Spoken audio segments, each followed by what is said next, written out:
Okay, TBH Labs ကနေကြိုဆိုပါရစေကျွန်တော်တို့ဒီနေ့မှာတော့အကြာကြီးစောင့်နေခဲ့ရတဲ့ unboxing လုပ်ဖို့ first impression လုပ်ဖို့အတွက်ကျွန်တော်ကိုယ်တိုင်မစောင့်နိုင်ဖြစ်နေတဲ့ Oneplus 8 Pro ကို unboxing နဲ့ first impression လုပ်ပြီးတော့မှာဖြစ်ပါတယ်ဆိုတော့ကြော်ညာလေးတစ်ချက်ယဉ်ကြည့်လိုက်အောင်ဆိုတော့ဒီနေ့ဗီဒီယိုဖြစ်မြောက်ရေးကိုကူညီပေးထားတာတော့ကြော် mobile model မြန်ရဖြစ်ပါတယ်ဖုန်းတွေကိုလက်လီပဲဖြစ်ဖြစ်လက်ကားပဲဖြစ်ဖြစ်ဈေးတက်တာနဲ့ပစ္စည်းမှန်ကန်လိုချင်တယ်ဆိုလို့ရှိရင်ကြော် mobile model မြန်ကိုတစ်ချက်သွားကြည့်လိုက်ပါကျွန်တော်တို့ description ထဲမှာလည်းကြော် mobile model မြန်ရဲ့ page ကို mention လေးခေါ်ပေးထားပါတယ်ကျွန်တော်တို့ TBH Labs က YouTube channel လေးလည်းရှိတယ်ဆိုတော့မသိသေးတဲ့သူတွေ YouTube မှာတွားကြည့်လို့ရတယ်ကျွန်တော်တို့ link ကို comment ထဲမှာထည့်ပေးထားမယ်ဒါမှမဟုတ် YouTube မှာ TBH Labs ဆိုရှာလိုက်ရင်လည်းရတယ်အဲ့ဒီမှာကျွန်တော်တို့ video တွေကို Facebook တက်ပို့ပြီးတော့လည်းစောတင်တယ်ပြီးတော့ Facebook တက်ပို့ကြည့်တဲ့ experience တွေရမယ်ပြီးတော့ကျွန်တော်တို့လည်း monetization နဲ့ပတ်စံရှာလို့ရတယ်ဆိုတော့ subscribe လုပ်ထားလိုက်ပါဆိုတော့ကြော်ညာတွေကအတိုင်းပဲဒီ Oneplus 8 Pro ကို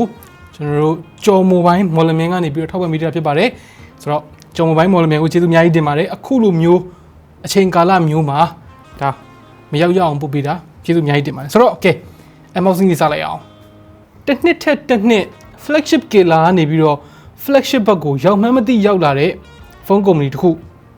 သူတို့ရဲ့နောက်ဆုံးပေါ် Oneplus 8 Pro ကတကယ် flagship ဆိုတဲ့စကားလုံးနဲ့ထိုက်တန်ပြီးတော့ပေးရတဲ့ဈေးနဲ့တကယ်တန်တဲ့ကောင်ဖြစ်မလားအဲ့ဒါတော့ဒီနေ့ဗီဒီယိုမှာတော့အဖြေတော့ပေါ်မှာမဟုတ်ဘူးဗျအဲ့ဒါတော့ review တော့ပေါ့နော်ဒီနေ့ကဒီကောင်ကိုကန်လိုက်ချင်းမှာဘယ်လိုခံစားချက်မျိုးရလဲ first impression ဆိုတဲ့အတိုင်းပဲကျွန်တော်တကယ်စသုံးကြည့်တဲ့အချိန်အတွင်းမှာအခုကျွန်တော်တနားရီလောက်ပဲစမ်းကန်ရသေးတယ်ဘယ်လို experience မျိုးတွေရှိလဲတစ်ချက် share ပေးချင်ပါတယ်ပထမဦးဆုံး share ချင်တဲ့တစ်ချက်ပေါ့နော်ဒီကောင်ကို pop up selfie camera နဲ့မဟုတ်တော့ဘဲနဲ့ punch hole လေးလုပ်ပေးလိုက်တဲ့အချက်ကိုအများကြီးကျေးဇူးတင်တယ်အရင်တုန်းက OnePlus 770 နဲ့လုံးဝမတူတော့ဘူး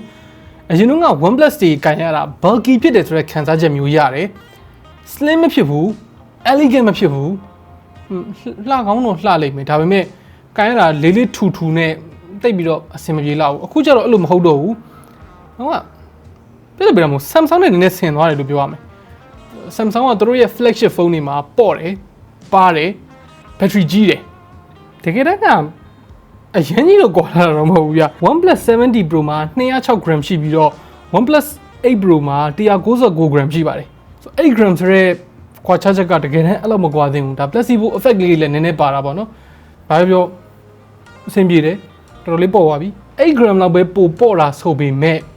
တကယ်တမ်းတေချာပြန်စဉ်းစားကြည့်လိုက်မယ်ဆိုလို့ရှိရင် battery မှာကျတော့အများကြီးပိုလာတာဗျ OnePlus 70 Pro မှာတော့4085 mAh ပဲပါခဲ့တယ် OnePlus 8 Pro မှာကျတော့4510 mAh ပါတယ်500 mAh လောက်ကိုပိုများလာတာပါဆိုတော့ဒီကောင်ရဲ့ battery life ကိုစမ်းကြည့်ဖို့တော်တော်စိတ်ဝင်စားတယ်အရင်တော့က OnePlus တွေရဲ့ battery life ကဗျာမကောင်းလားဆိုတော့မဟုတ်ဘူးကောင်းတော့ကောင်းတယ်ဒါပေမဲ့ flagship တစ်လုံးဥပမာအဖြစ်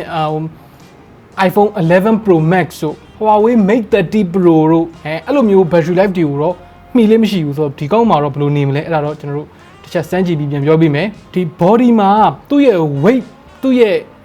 thickness အပြင်တစ်ခုသိတာက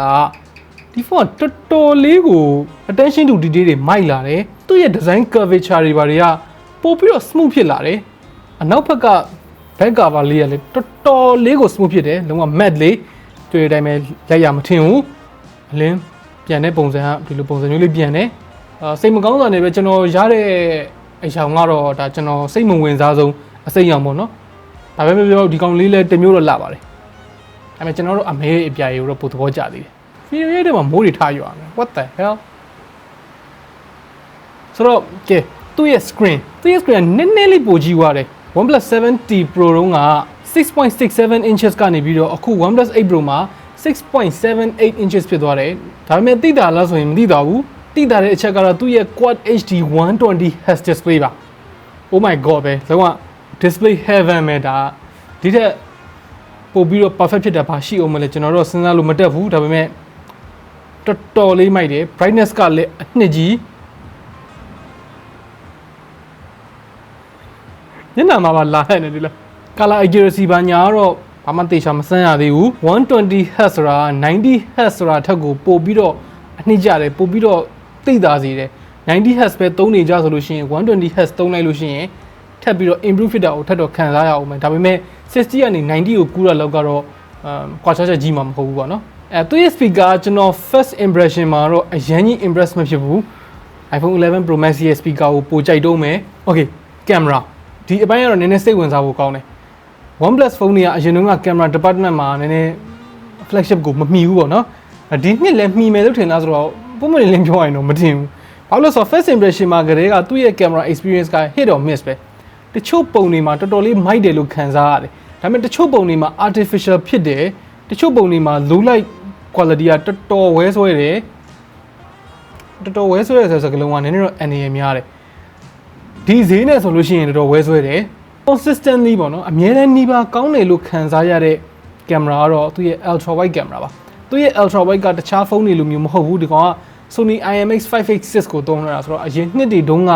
သုံးခဲ့တဲ့48 megapixel sensor ပေါ့နော်အဲ့ဒါကို ultra wide မှာထည့်ထားတာဒီပုံမှာဆိုလို့ရှိရင်တော်တော်သိတာတယ်ဆိုတော့ကျွန်တော်တို့48 megapixel 689ရယ်48 megapixel 586ရယ် 3x OIS tele ရယ်ပြီးတော့ color lens ရယ်ပါအဲ့ဒီကောင်ကဘာလုပ်လဲဆိုတော့ဘယ်သူမှသေချာမှာပြောပြနိုင်ဘူးဒါပေမဲ့တေချာတခုကတော့ကျွန်တော်တို့မလိုပါဘူးသူလုပ်တဲ့အလုပ်ကို software ကနေလုပ်ပေးနိုင်ပါတယ်တကယ်ပါဆိုတော့ camera ၄လုံးပါတယ်ကွာလို့ကြွားလို့ရတာလွယ်ပြီးတော့ဘာမှထူမှာမဟုတ်ဆိုတော့ကျွန်တော်တို့တခြားသော Oneplus ကနေပြီးတော့မျှော်လင့်လို့ရတဲ့အရာတွေပေါ့နော်ဥပမာအဖြစ် fingerprint ရမ်းမြန်တဲ့ကိစ္စတွေတို့ပြီးတော့သူ့ရဲ့ clean UI တွေတို့အဲ့ဒါတွေကတော့ထုံးစံတိုင်းပဲပြန်ပါနေဦးမှာပဲကျွန်တော် first impression မှာသတိထားမိတဲ့တစ်ချက်က haptic feedback တွေလည်းတော်တော်မိုက်တယ်ဆိုတော့ကျွန်တော်ထင်တယ် camera ကလွဲပြီးတော့ဒီဖုန်းက flagship လို့လုံးဝ super duper flagship လို့ခေါ်ဖို့အတွက်ထိုက်တန်တဲ့ဖုန်းတစ်လုံးတော့ဖြစ်လာအောင်မှာပါဟုတ်ပြောဖို့မင်းနေသူ့ရဲ့ charging ကျွန်တော်တို့ live stream မှာပြောခဲ့သလိုမျိုးပဲ30 watt သူတို့ခေါ်တာတော့ rev charge 30T အဲ့ဒါကိုမှကျွန်တော်တို့ wireless နဲ့သုံးမယ်ဆိုလို့ရှိရင်30 watt အထိထည့်ရအောင်မယ်ဒါပေမဲ့ဘူးထဲမှာတော့ out of the box တော့မပါဘူးပေါ့နော်တက်တော့ပြန်ဝယ်ရမှာပေါ့ပြီးတော့ IP68 water resistant လည်းဖြစ်သွားမယ်ဆိုတော့ yeah တော်တော်လေးတော့ flagship ဆန်လာပါပြီဆိုတော့ခင်ဗျားတို့ရောဒီ Oneplus 8 Pro full review မှာဘာတွေကိုထည့်စမ်းပေးစေခြင်းလဲဘယ်ကောင်တွေနဲ့နှိုင်းယှဉ်စေခြင်းလဲ comment တွေမှာဝင်ရောက်ဆွေးနွေးညှိနှိုင်းသွားလို့ရပါတယ်နောက်နေ့မှတွေ့တာပေါ့